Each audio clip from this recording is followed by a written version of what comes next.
Oh, hey, it's Mike from the future. I'm editing this right now, and I just realized that I've basically been doing just jacket videos. There's going to be other videos besides jacket videos. So, good news or bad news, you decide, but either way, like and subscribe. I'm wearing the same clothes as the last video because I don't want to do videos 3-4 weeks in between now. I want to do them back to back to back to back to back. So, same clothes, same me.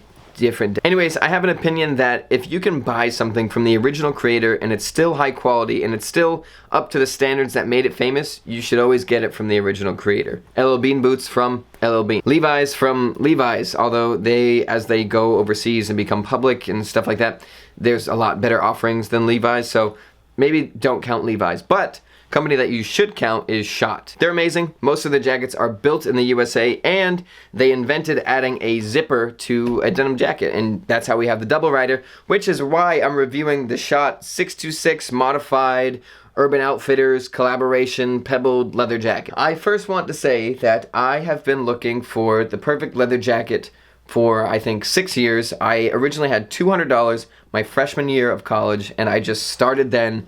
I bought my first jacket, noticed how I didn't like the fit, bought another one, bought another one, bought another one, bought another one, bought another one, and basically what I would do is I would resell the jacket basically for what I paid for it, maybe then get $250, so I'd add $50, keep going, keep looking, keep going, keep looking. I've had Schott, I've had Aero, I've had Alexander McQueen, I've had a lot of leather jackets, so I'm not totally qualified. Nobody really is, I feel like, besides people that work in leather, but I've been around the block a few times, and I'll kind of tell you, what I see and what I look for and this and that and blah, blah, blah. So the first, really most important thing is, do you want this jacket for riding a motorcycle, or do you want this jacket to try and hook up with a girl at college? I wanted the second one. Although I did talk to the girl that I'm dating now, and she said before she knew me on campus or like talked to me, she identified me as that kid that pushed his hair back and wore a leather jacket everywhere. And I don't know, I guess it helped because we're dating now, although she didn't want to date me for a long time. So anyways, this is a fashion jacket, and that's something that you really have to kind of look out for with Schott, because if you want a motorcycle jacket, you don't want this fashion jacket. It's a thinner leather, obviously, compared to a motorcycle jacket, which is built to fall off a motorcycle. This, I don't even feel comfortable falling on the ground. I'm like, oh, shit. But what that means basically is that Schott slims it down and kind of strip away a lot of things that are utilitarianly added for a motorcycle. So there's these things called footballs, which are like, they help you raise your arms in jackets that I, as a not motorcycle rider, hate. If I'm looking for a vintage leather jacket and I want a remotely slim fit, do not, and I will not, get those underarm footballs, because they immediately make your back look just huge and then like slim you in a really weird way. They add so much. Something that is good though, and is on the 626, like the classic Schott 626, are arm gussets. So they come right here, they give you a little bit more movement, which I've talked about before. I hate when you can't like do a hug in a jacket. It just makes me so angry. So they usually add those gussets, especially with leather, because it's not very forgiving. So the 626 regular has that. The 626 Urban Outfitters collaboration, which you'll have to buy used now, does not have that. It also does not have shoulder epaulettes. I don't know how to say those. Someone correct me. People always correct everything I say in the comments, so give it a scroll through. It doesn't have the epaulettes there, which, kind of makes you have a more natural looking shoulder, less straight across. But if you're gonna have a backpack or something, you can click it down there. I don't know anyone that does that, but you can. I don't know what else it's for. I think it's also for gloves. Not quite sure. Real quick, if you like this video, please give it a subscribe and a like. That would be super appreciated. Yes. And finally, something that I really like is that it doesn't have the belt at the bottom. So a lot of double riders, or just Perfecto's, Schott's name for them, have this belt at the bottom which hangs down, or you can zip the jacket all the way up and belt it. I'm not really a fan of that, and I don't really have a purpose for that because, again, I don't ride motorcycles. One more notable thing to mention about this jacket is that the leather is pebbled. So you'll usually see on Schott jackets and a lot of leather jackets, it's very smooth, kind of a uniform leather, especially when it's not broken in. As you break in a leather jacket, it'll develop more character and age with you, and, get a lot of texture and color, and, well, not color, but, less black or stuff like that. But anyways, this jacket is actually pebbled, which I really, really like. The Schott 519 14, which I think is going to be my leather jacket one day because I think that's everything I want, is also pebbled leather. So that's kind of what the jacket's made out of. The inside isn't really thrilling at all. I think it's a polyester, and I'll correct myself below if that's not correct, but I think it's a polyester lining. In all honesty, it's a terrible lining. It doesn't breathe. Polyester doesn't breathe.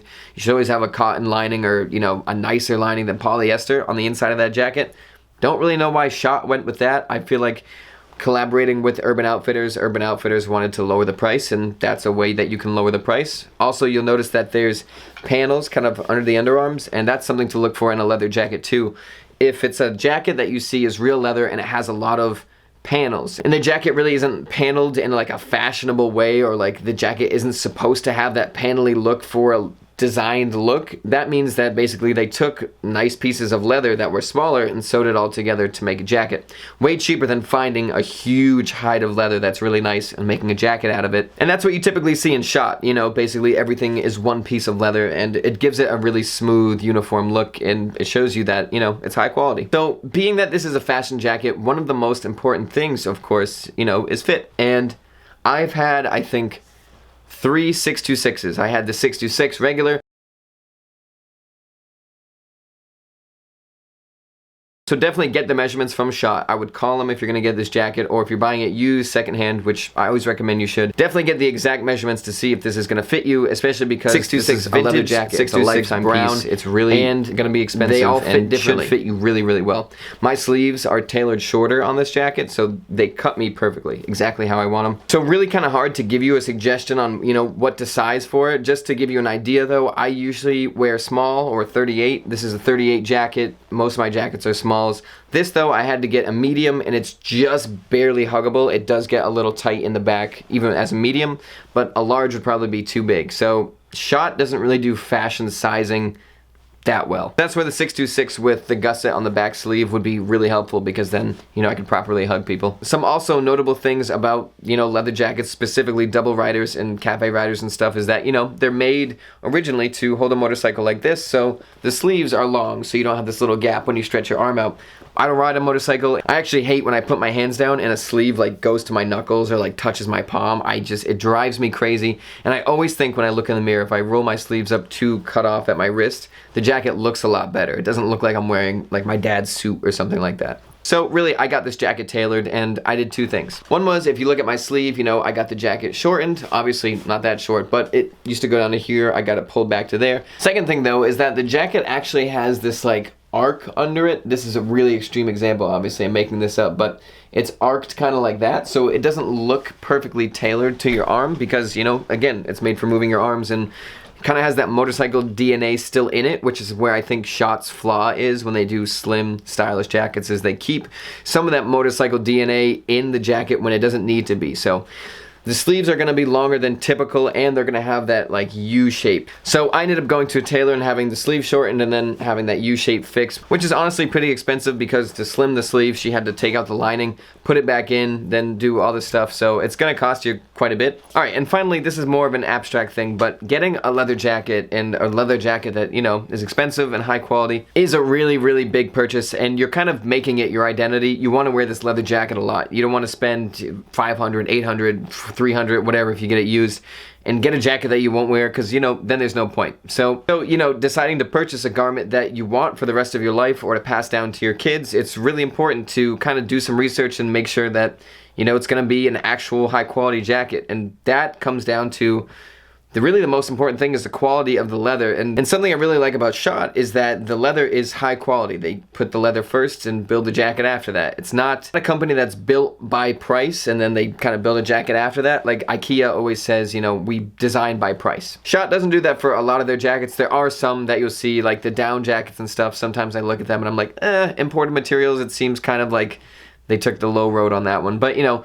with their leather jackets, that's their bread and butter. They put a lot of work into those. And the biggest thing I see with a lot of these jackets that are in a similar price range and the more fashion orientated is that they don't put leather all the way at the top. You know, it's cool that it is leather, but they'll get the second lower grade or something like that. And I'm no leather expert, so people are probably going to correct me in the comments, but I know for a fact Schott uses full grain leather. Sorry, for some reason when I talk a lot, my nose gets itchier and itchier until I have to like sit down and just breathe regularly until I calm down, and then I come back. What I was saying is that a Schott jacket, basically, I know for a fact they put their leather first, and that means, you know, you're gonna have a long-lasting, durable product, and part of doing that is getting a really nice full-grain leather, which a lot of companies do. Honestly, most companies do when you start to get really high-quality leathers, but I look at some of these companies, and you know, I even reached out to some of these companies, one of them being the newer version of Temple of John's garments, which is Falcon garments, and I asked him, is your jacket full grain or is it top grain? Top grain being the grade below,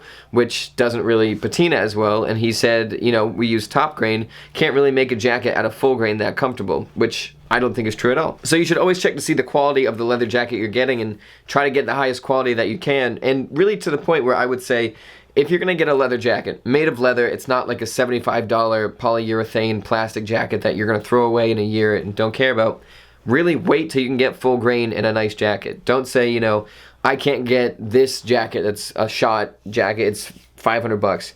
So I'm gonna get this one that's 300 bucks, you know, and it isn't the best leather, it isn't this or isn't that. Just because it's really gonna show as it gets older that, you know, it's not this amazing jacket that's gonna patina and look gorgeous over time. It's gonna start to get flaws instead of character and stuff like that. So always check to see, make sure that it's the best leather jacket you can get, and that if you're pretty close to getting an even better leather jacket, then maybe wait. I'm gonna end this by saying, if you're looking for a double rider, you know, Perfecto jacket, there really isn't anything in the price range of a Schott jacket that you can get, especially used, which is gonna be 300, 400 bucks, that comes close to a Schott. And I really, really mean that. It's gonna age well, it's built in America, it's really just kind of the bee's knees of a jacket you can get for that price. I've had Temple of John's, like I said, Alexander McQueen, which is a really nice jacket that was used, super, super thick leather and stuff like that. But all in all, with no risk besides some of that funky sizing, motorcycle styling, a Schott 626 is a great, great fashion jacket. Also, check out